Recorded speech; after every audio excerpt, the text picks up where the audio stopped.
Assalamualaikum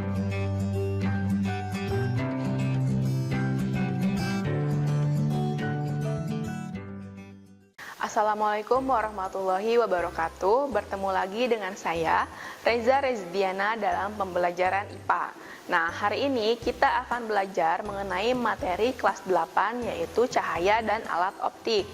Nah, yang pertama mengenai cahaya. Nah, sifat gelombang cahaya. Cahaya merupakan gelombang transversal yang termasuk gelombang elektromagnetik.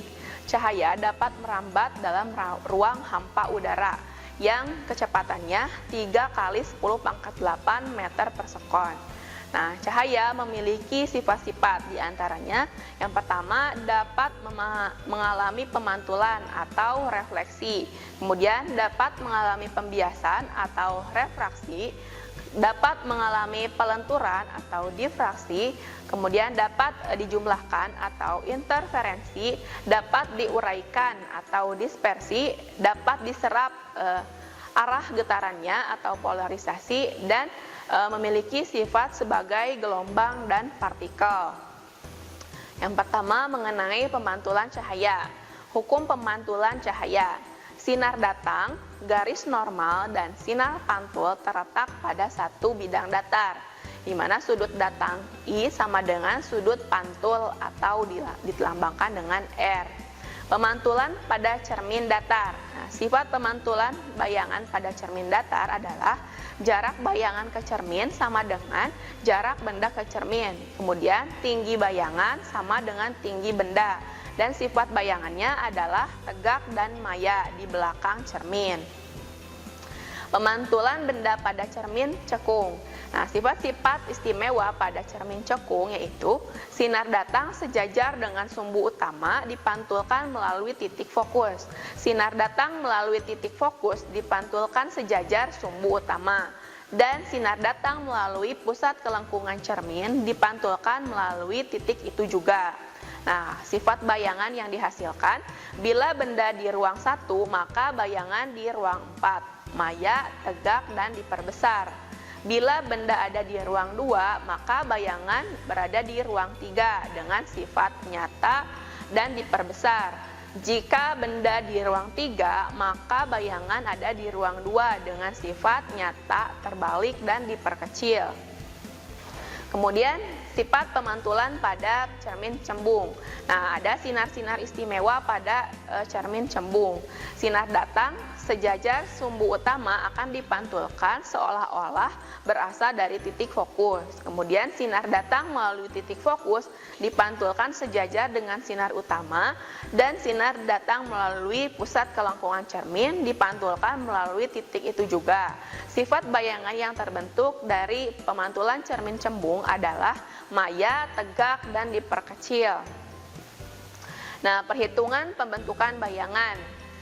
Rumusnya adalah 1/S ditambah 1/S aksen sama dengan 1/F, atau 1/S ditambah 1/S aksen sama dengan 2/R, di mana M sama dengan H aksen per H sama dengan S aksen per S. Selanjutnya yaitu mengenai pembiasan cahaya. Nah, ada yang disebut dengan nilai indeks bias. Nah, dinyatakan dengan N sama dengan C/Cn, di mana N adalah indeks bias suatu medium, C adalah kecepatan cahaya di udara, dan Cn adalah kecepatan cahaya dalam medium. Kemudian untuk hukum pembiasan cahaya adalah sin I per sin R aksen sama dengan N aksen per N, di mana I adalah sudut datang, dan R aksen adalah sudut bias, N adalah indeks bias medium 1, dan N aksen adalah bias medium 2. Kemudian pembiasan pada lensa cembung. Nah, sinar-sinar istimewa pada lensa cembung yaitu sinar sejajar sumbu utama dipantulkan melalui titik fokus. Sinar melalui titik fokus akan dipantulkan sejajar dengan sinar utama. Sinar datang melalui titik fokus optik tidak dibiaskan. Kemudian sifat bayangannya, jika benda di ruang 1, maka bayangan nyata di depan lensa, tegak dan diperbesar. Jika benda di ruang 2, maka bayangan nyata di belakang lensa terbalik dan diperbesar. Bila benda di ruang 3, maka sifat bayangannya adalah nyata, terbalik, dan diperkecil. Kemudian pembiasan pada lensa cekung. Nah, sinar-sinar istimewa pada lensa cekung. Sinar sejajar sumbu utama dibiaskan seolah-olah berasal dari titik fokus. Sinar datang seolah-olah menuju titik fokus dibiaskan sejajar sumbu utama, dan sinar datang melalui titik optik tidak dibiaskan. Sifat bayangannya mayat, tegak, dan diperkecil. Nah, untuk perhitungan pada pembentukan bayangan lensa cembung, rumusnya adalah N per S ditambah N per S aksen sama dengan N aksen min N dalam kurung 1 per R1 dikurangi 1 per R2. Nah, selanjutnya mengenai lensa gabungan, dihitung dengan rumus 1 per Fg sama dengan 1 per F1 ditambah 1 per F2. Kemudian untuk menghitung kekuatan lensa atau dinyatakan dengan lambang P, yaitu P sama dengan 1 per F. Nah, yang selanjutnya adalah interferensi cahaya. Nah, interferensi cahaya adalah perpaduan dari dua gelombang cahaya. Agar hasil inferensinya mempunyai pola yang teratur, kedua gelombang cahaya harus koheren, yaitu memiliki frekuensi dan amplitude yang sama, serta selisih fasenya yang tetap.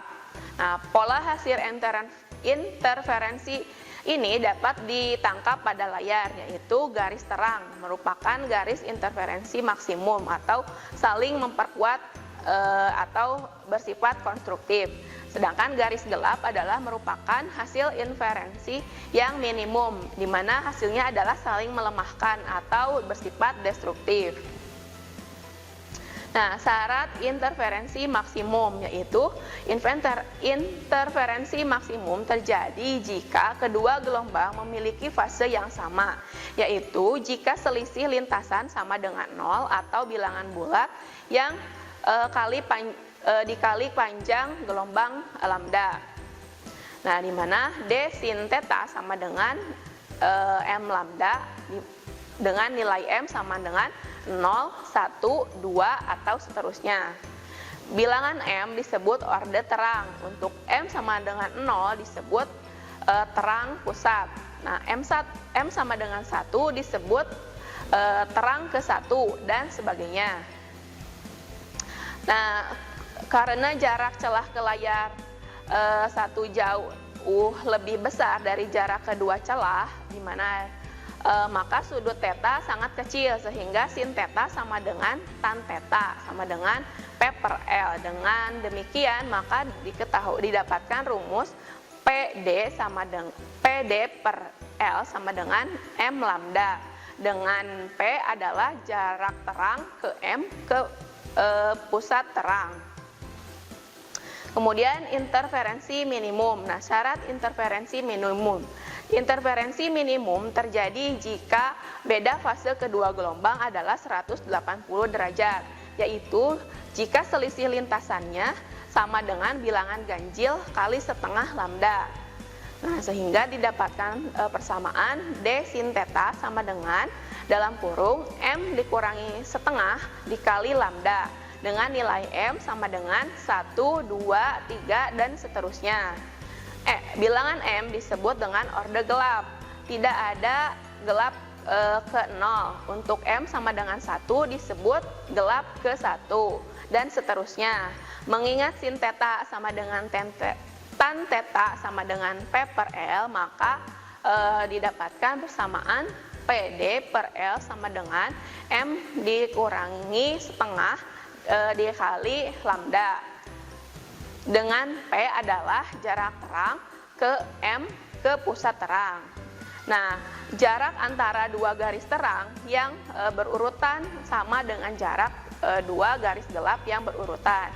Jika jarak itu disebut delta P, maka didapatkan rumus delta PD per L sama dengan lambda. Selanjutnya, mengenai difraksi. Nah, jika muka gelombang bidang tiba pada satu celah sempit, nah maka gelombang ini akan mengalami lenturan sehingga terjadi gelombang setengah lingkaran yang melebar di belakang celah. Nah, gejala ini disebut dengan difraksi. Ada yang pertama mengenai difraksi celah tunggal. Nah, difraksi celah tunggal dinyatakan dengan persamaan PD per L sama dengan M lambda. Nah, syarat terjadinya garis terang ke M adalah D sin theta sama dengan M ditambah setengah lambda, sehingga berlaku PD per L sama dengan M ditambah setengah dikali lambda. Kemudian difraksi celah majemuk. Nah, pola difraksi maksimum memiliki persamaan D sin theta sama dengan M lambda, sedangkan untuk difraksi pola minimum memenuhi persamaan D sin theta sama dengan M dikurangi setengah dikali lambda. Nah, kemudian mengenai alat-alat optik. Nah, mata merupakan alat optik yang pertama. Kemudian ada lup, mikroskop, dan teropong.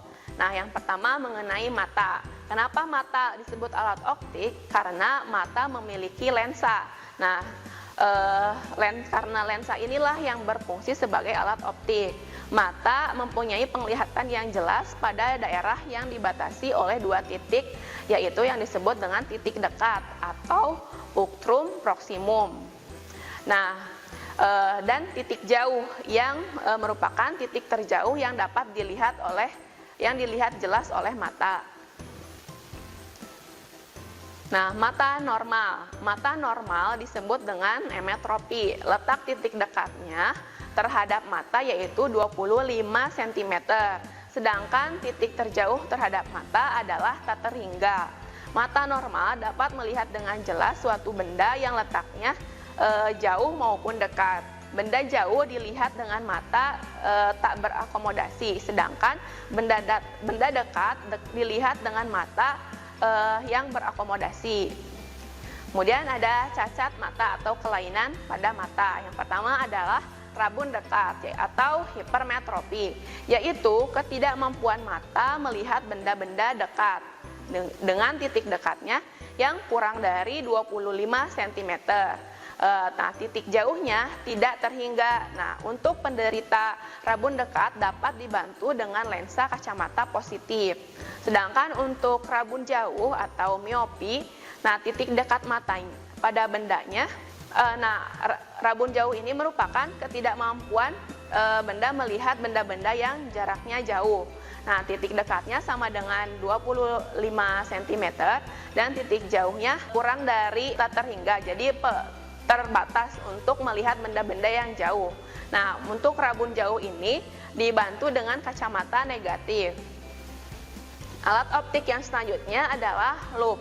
Nah, lup menggunakan sebuah lensa cembung untuk melihat benda-benda kecil sehingga tampak lebih besar dan jelas. Sifat bayangan yang dibentuk oleh lup adalah maya, tegak, dan diperbesar. Untuk pembesaran angular, mata tak berakomodasi, yaitu lambda sama dengan Sn per F, di mana lambda merupakan panjang angular, perbesaran angular, dan F adalah jarak fokus lup, dan Sn adalah jarak terdekat mata orang normal. Kemudian, jika mata berakomodasi maksimal, maka rumusnya adalah lambda sama dengan Sn per F ditambah 1. Nah, alat optik yang lain adalah mikroskop. Mikroskop digunakan untuk melihat detail benda yang lebih jelas dan lebih besar. Nah, mikroskop menggunakan dua lensa positif, sebagai lensa objektif dan lensa okuler. Nah, untuk melihat bayangan benda tanpa akomodasi, maka perbesaran bayangan adalah M sama dengan SOB per SOB dikali Sn per FOK. Nah, untuk melihat bayangan benda yang berakomodasi, maka persamaannya adalah SOB aksen per SOB dikali SN per FOK ditambah 1. Kemudian untuk alat optik yang selanjutnya adalah teropong bintang. Nah, teropong bintang menggunakan dua lensa positif. Nah, bedanya teropong bintang dengan mikroskop adalah mikroskop memiliki FOK atau lensa objektif yang lebih besar daripada FOB. Nah, jadi letak benda dekat dengan lensa objektif, sedangkan untuk teropong FOB-nya lebih besar dari FOK. Letak benda di jauh dan tak terhingga. Untuk mata tanpa akomodasi memenuhi persamaan M sama dengan FOB per FOK. Untuk mata berakomodasi maka persamaannya adalah FOB per FOK dikali SN ditambah FOK per SN. Kemudian teropong bumi. Nah, teropong bumi menggunakan 3 lensa positif sebagai lensa objektif, pembalik, dan okuler. Nah, persamaan untuk menghitung besar jika mata berakomodasi yaitu M sama dengan FOB per FOK, dan untuk mata yang berakomodasi maksimal yaitu M sama dengan FOB per SOK atau FOB per FOK dikali dengan SN ditambah FOK per SN. Nah, teropong panggung. Nah, teropong ini menggunakan dua lensa objektifnya positif dan lensa okulernya negatif. Nah, selanjutnya rumus untuk jika mata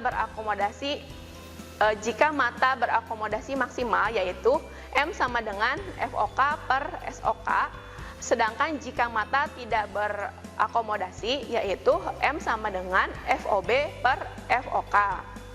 Nah, demikianlah penjelasan mengenai cahaya dan alat-alat optik. Terima kasih atas perhatiannya. Wassalamualaikum warahmatullahi wabarakatuh. Kunjungi sosial media lainnya seperti website kami di pkbmalfata.com, Facebook PKB Malfata Manunjaya, Instagram PKB Malfata Official. Dan terima kasih telah klik video ini. Jangan lupa like, comment, share, dan subscribe untuk menunjukkan dukungan kamu terhadap channel ini. Enjoy the video, PKB Malfata.